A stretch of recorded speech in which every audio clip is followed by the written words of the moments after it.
In this video, we'll continue to talk about linear equations, but now we're going to look at equations that require multiple steps to solve. We know that linear equations can be written in the form ax plus b equals 0, but what we want to look at now are equations that are not given in this form. Let's start with variables on both sides of the equation. We want to think about gathering like terms in order to solve. Our first equation says 7x plus 9 equals 3x minus 7. We want to gather the variable on the left and put the numbers on the right. So let's go ahead and move this 3x over by subtracting it from both sides. 7x minus 3x gives us 4x, and then we have plus 9 equals negative 7. Now we're going to move the 9 to the right, and we'll continue to do what we did earlier with simpler equations. We just do the opposite. So instead of plus 9, we're going to say subtract 9. So now 4x equals negative 16. I can divide by 4, which says x is equal to negative 4. This type of equation is called a conditional equation. A conditional equation is true for one or more values of the variable, but is not true for other values of the variable. Let's make that smaller and just say, like, if I had 3x equals 6, this is true when x equals 2. I know 3 times 2 is 6.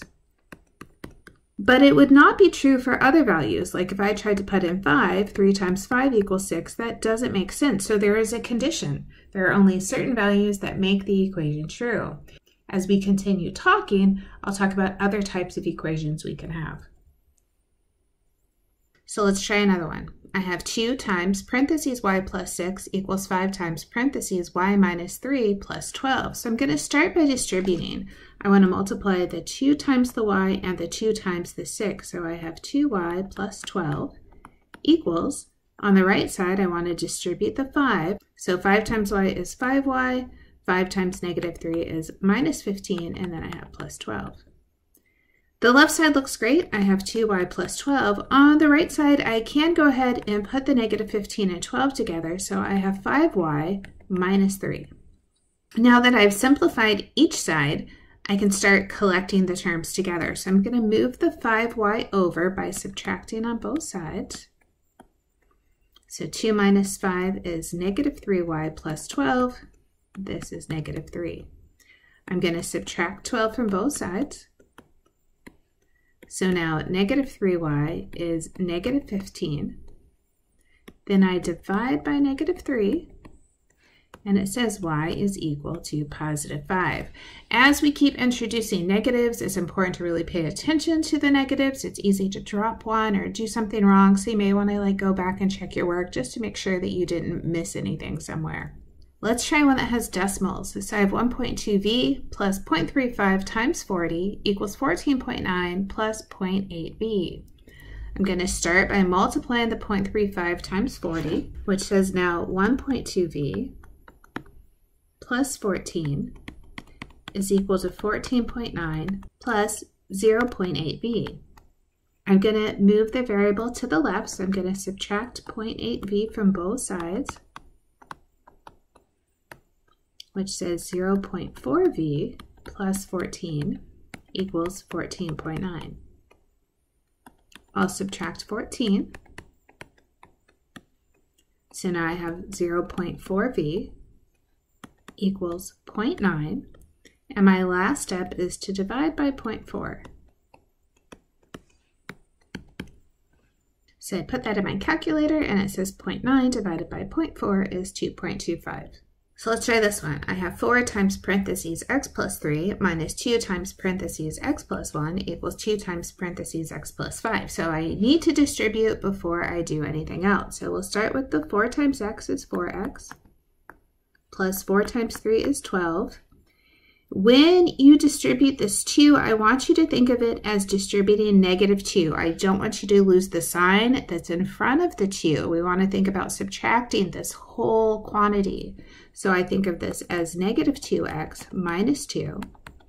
And then on the right side, 2 times x is 2x, and then 2 times 5 is plus 10. So we're going to gather like terms. I have 4x minus 2x is 2x. I have 12 minus 2 is plus 10. And then on the right side, nothing to do. I just write 2x plus 10. Now, hopefully you notice right now that the left and the right are the same. We could potentially stop there, but I'll go a little farther just to show you what's going to happen. So let's say we gathered the variable. It means I subtract 2x from both sides, and it cancels, right? Both sides it cancels, so I have 10 equals 10. Again, I have the same thing on both sides, so it's up to you. Do you stop or do you keep going? Say I said I'm going to keep going. I subtract 10, I subtract 10, I get 0 equals 0. What I want you to think, when you get things like this, they're a little bit unusual, I want you to think true or false. This is true. 0 equals 0. The same way 10 is equal to 10, the same way 2x plus 10 is equal to 2x plus 10. So what happens here, this means I have infinitely many solutions to this equation, and what we end up calling this is an identity. So let's look at that definition. An equation is an identity if all values of the variable make the equation true. So that says no matter what I put into the equation, it's going to work out. I want you to think about that as you're answering questions. So you might get a conditional where we get one answer, or we could get something where everything works. And when that happens, you're going to do what I did. You're going to say the equation is an identity. So let's solve this one. I have negative 2 times x minus 4 minus 6 equals negative 5 times x minus 4. We know by now we start by distributing. So negative 2 times x is negative 2x. Negative 2 times negative 4 is a positive 8. I have minus 6. And then distributing on the right, negative 5x. And then negative 5 times negative 4 is plus 20. Simplify the left. I have negative 2x. 8 minus 6 is positive 2. I have negative 5x plus 20 on the right. This time, because it's negative 5, I'm going to add a positive 5. So I'm adding 5x to both sides. Negative 2 plus 5 is a positive 3x plus 2 equals 20. So let's subtract 2. This says 3x equals 20 minus 2 is 18. Divide by 3, divide by 3, we get x is equal to 6. So we had a conditional equation, we got one solution. Our next one says 7 times t minus t plus 6 equals 2 times t plus 3 plus 5t. So let's distribute. I have 7 times t is 7t. 7 times negative 2 is minus 14 plus 6.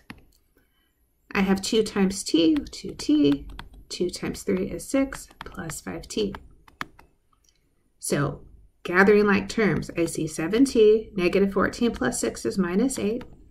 I have 2t plus 5t on the right, so that's a 7t, and then plus 6. We know what we're supposed to do. We move the 7t over, so we're subtracting. 7t cancels on both sides. Now I have negative 8 equals 6. Now this is different from our 0 equals 0. 0 equals 0 is true, but negative 8 equals 6 is false. Like, that doesn't make any sense. So what we want to say here is that there is no solution. There is not a number that I can plug into this equation and the left and the right side will be the same. So what we call that is an inconsistent equation. An equation is inconsistent if there's no solution to it. So the last thing I want to talk about is fractions. When equations involve fractions, we can multiply by a constant to clear the fraction. I have a fourth of x plus 9 is 1/6 of x plus 11. So this time my denominators are 4 and 6. I need to multiply by a number that both 4 and 6 divide into. So I'm going to use 12. My thought is 12 is a multiple of 4. 12 is also a multiple of 6, so that 12 takes care of both the 4 and the 6. You can kind of, if you want to, think 4 is 2 times 2, 6 is 2 times 3, so I need to have a 3. I need to have 2 2's. 2 times 2 times 3, that's equal to 12. If that doesn't work for you, if you're like, nope, that's too hard, just do 4 times 6 is 24, and that works as well. Since I thought of 12 first, let's do that. So I have 1/4 of x plus 9, I'm going to multiply by 12, equal to 12 times 1/6 of x plus 11. So let's multiply the 12 through. So I have 12 times 1/4 of x plus 12 times 9 equals 12 times 1/6 of x plus 12 times 11. 4 goes into 12 3 times, so I have 3x. 12 times 9 is 108. Grab your calculator if you need to. 6 goes into 12 2 times. I have 2x. And then 12 times 11 is 132. I'm going to subtract 2x. So 3x minus 2x is x plus 108. This gives me 132. Let's subtract 108. Gives me x is equal to 24. So here is my final answer. I know the fractions can take a little bit more time. I would just say go nice and slow. If you get big numbers, grab your calculator. So don't let the big numbers scare you. Everything works the same way. You're trying to isolate the x so you can find its value and then decide, did we get a conditional, did we get an inconsistent, or did we get an equation that was an identity?